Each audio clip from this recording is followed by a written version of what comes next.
Yo, what is up, guys? It's your boy MMA Propaholic, and I'm back with a betting breakdown for UFC 282.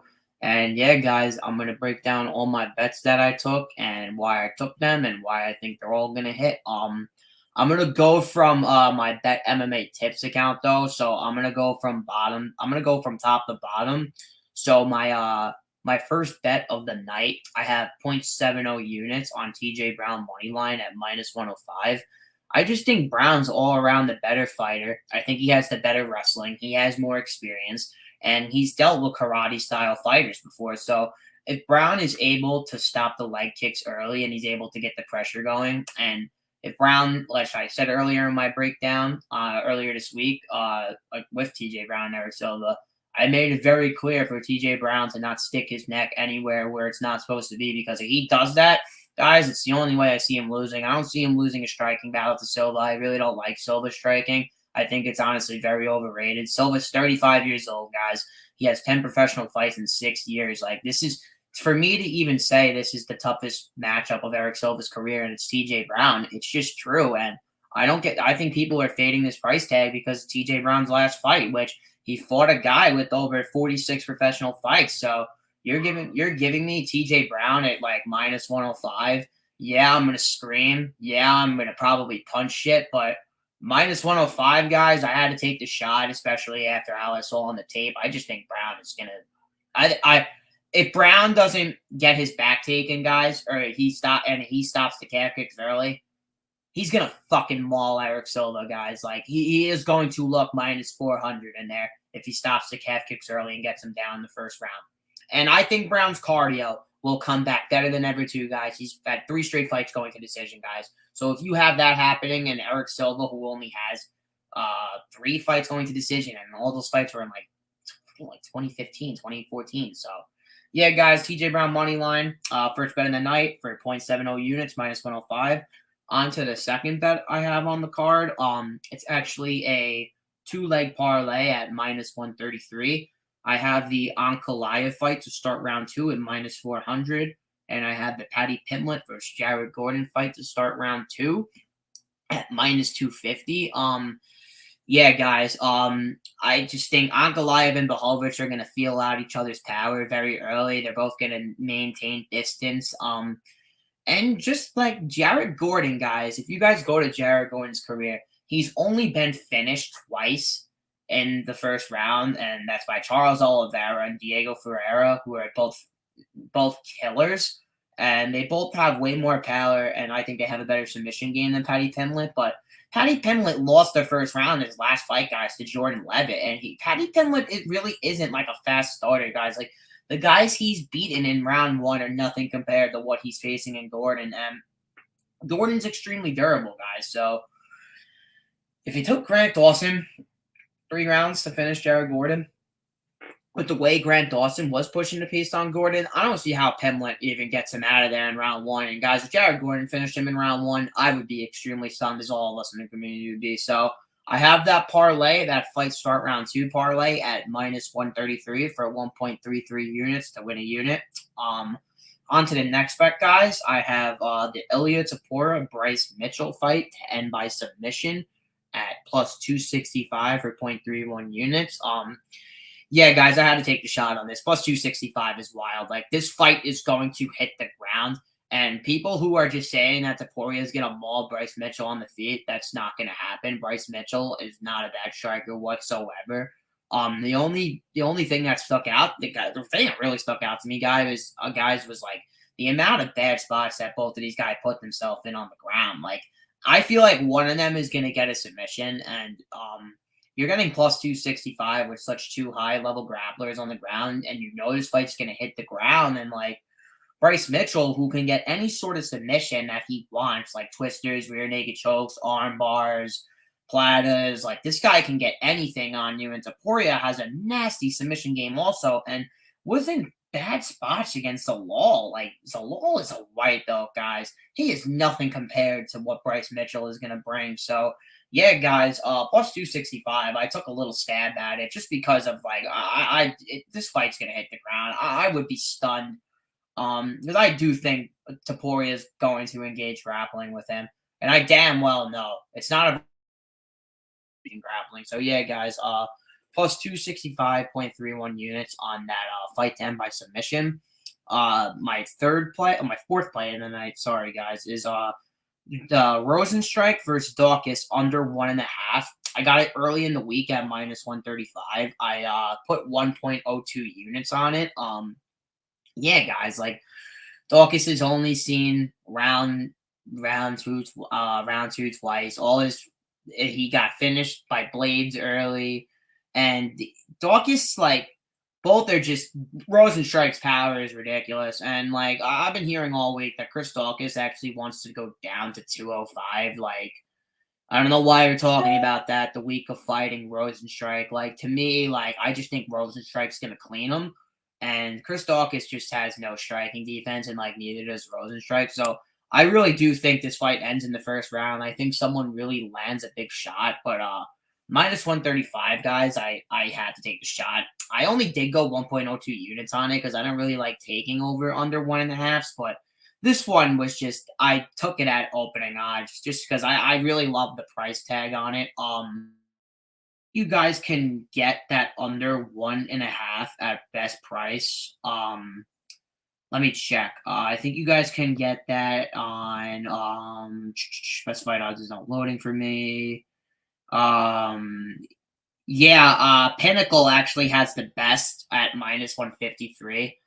But I don't even hate it at that odds, guys. But like if you guys want to throw something on this fight and you guys don't like laying minus 150 juice on under 1.5s, parlay fight doesn't start round 3.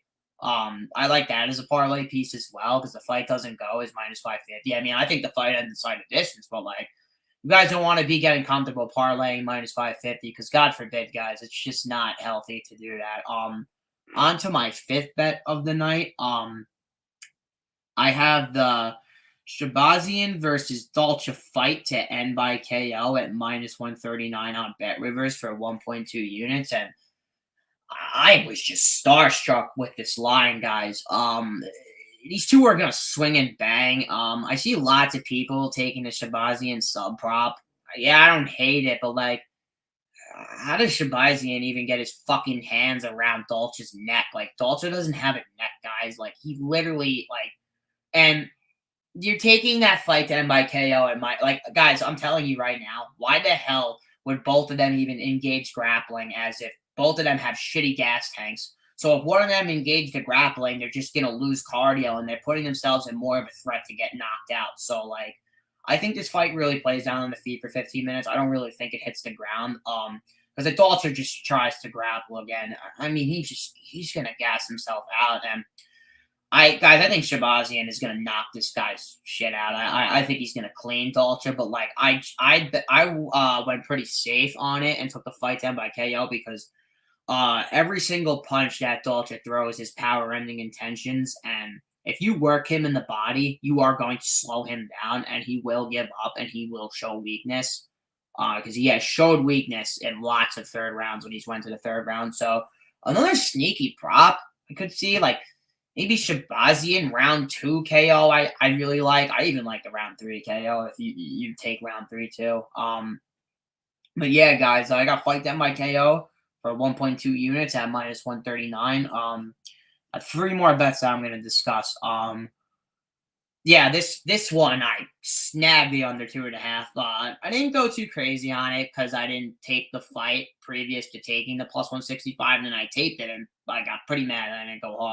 I didn't go more harder on it, but Alexander Hernandez versus Billy Q. I have the under 2.5 at plus 165, which I just knew was messed up. And thank you, Wheezy, because Wheezy and Brady, who killing on probability every Monday, because when they were talking about this and they were breaking down the whole fight, how Hernandez is coming down to 145 and just the way Billy Q pushes the pace, and we're getting plus 160, plus 165 and under 2.5 in a Billy Q fight.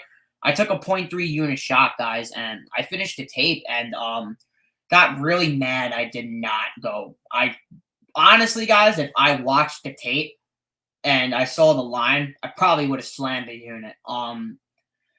Guys, Alex Hernandez has ending power at any point. He's walking down at 145. He's going to carry power over from the lightweight division. And how is he going to react at 145 when he's throwing all these punches and when it gets into the late rounds?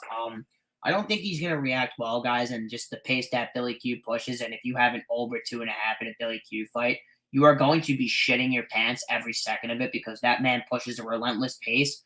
And Billy Q has wrestling in his background, and he has amazing striking, guys. So that plus 165, I took a little shot at it. I wish I took a more big shot at it. See Billy Q round 3.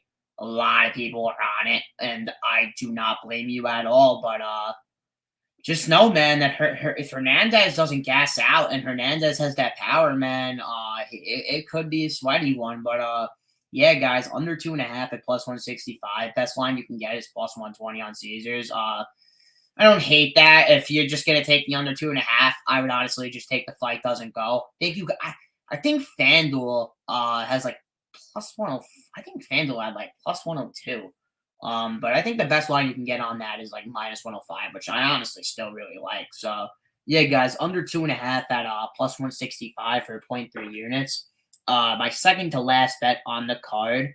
Line didn't go in my favor. You guys can get this line at plus 120 now. I don't understand this line at all. Chris Curtis decision only. Plus 110 on DraftKings. I threw it for 0.62 units. Guys, Chris Curtis, the way he wins this fight, I think is by decision. I don't think he's knocking out Buckley. Buckley's been finishing 3 of his 5 losses. But guys, Buckley is going to throw everything he has in every single punch, which he doesn't know how to balance out his power. And what Chris Curtis does, guys, is he works the body so well, more than I've seen a lot of strikers work the body, especially at his weight class. Chris Curtis has only been knocked out once in 38 fights, and it was by an absolute killer in the PFL. Guys, Buckley gasses in round 2 and round 3. He had a great fight against Duraev, but Duraev gasses. Al Hassan, he was laying on the ground. He got 10. I personally think, guys, he got 10-8 in that 3rd round. He looked like dog shit. Buckley looked like dog shit, guys. He has 1 decision win in the UFC. Curtis won a decision against Rodolfo Vieira, who shot over 20 takedowns, guys. And people will say, yeah, Curtis was gassed. How the fuck can you not be gassed? The man's stopping over 20 takedowns and he's throwing over 200 strikes. How the fuck is he not going to be tired? Guys, if Chris Curtis takes this 1st round and he works the body, I'm telling you guys right now, this decision only prop, it just doesn't make sense. How does the only way, guys, I see Buckley winning a decision if he wins off knockdowns, which I just don't see happening. Curtis has only been knocked out once. So, yeah, I would be a little shocked, but guys, this plus 110 is crazy. It's plus 120 now. I really am considering throwing another half a unit on it because the line doesn't make sense. Man, you can get Curtis money line at plus 145. I don't hate it, but I think Curtis can, just because Curtis has not been knocked out once in 38 fights, he could get knocked out, guys. It's MMA. Anything's possible. I mean, we've seen it all this year. Holy shit. So, yeah, guys. My parents are watching soccer in the background. Watching soccer in the background. But, yeah, guys. I love this. And there's also, I threw one more bet that I'm going to discuss shortly. But, guys, Chris Curtis round 3 plus 1,500 will be a bet that I will be taking. Because if that fight hits the 3rd round, we know who's going to be healthier. We know who's going to have more energy. And if Chris Curtis works the body for 2 straight rounds and Buckley is tired and that body's being worked for 10 minutes, guys, that plus 1,500 on the live odds will look plus 200.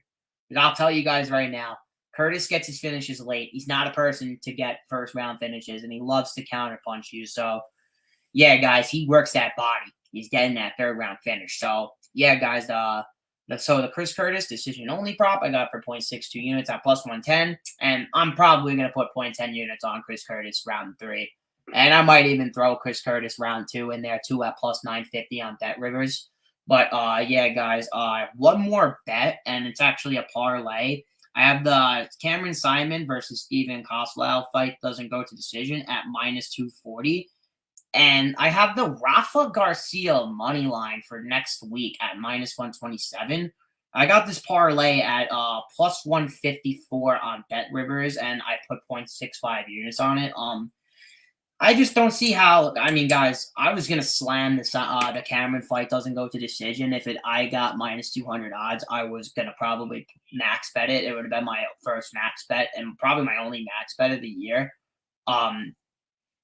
Yeah, guys, I just don't see how that fight goes to decision. Like Koslow, all his fights have ended in round 1 by submission, and Cameron, on the other hand, it's striker versus grappler. And how's Koslow going to look after round 2 and 3 after going for all these submissions in round 1? So, yeah, guys, I got the minus 240 there, and the Rafa Garcia money line. Oh my God. Against Machate? Minus 127. Machate just knocked out Steve Garcia, guys. Like, Steve Garcia doesn't know what striking defense is, guys. Rafa Garcia almost just beat your car close in an extremely close fight. Has 5 more UFC fights than Machate. I don't see how the Machate has horrific takedown defense too. So I don't like, and Garcia's gas tank has just gotten way better. So guys, I had to take the Garcia money line. Those odds, I think everyone is going to smash that money line. And I am actually going to be starting tape as soon as I end this video. So yeah, guys, make sure you guys are following me at Twitter at MMA_Propaholic. Make sure you guys drop a like. Make sure you guys drop some comments in the comment section below. I wish all of you the best of luck tomorrow. Fuck all of you boogies, because all of us in this community, we are hunting to win some money. We try to make this 7 straight winning week, guys. 7 straight winning weeks. Hopefully we can make it. We can get 8 straight winning weeks going into next year. That would be fucking awesome, guys. So, yeah, guys, make sure you follow me at MMA_Propaholic on Twitter. Drop a like, drop a comment. Best of luck to everyone tomorrow, and let's get this fucking money.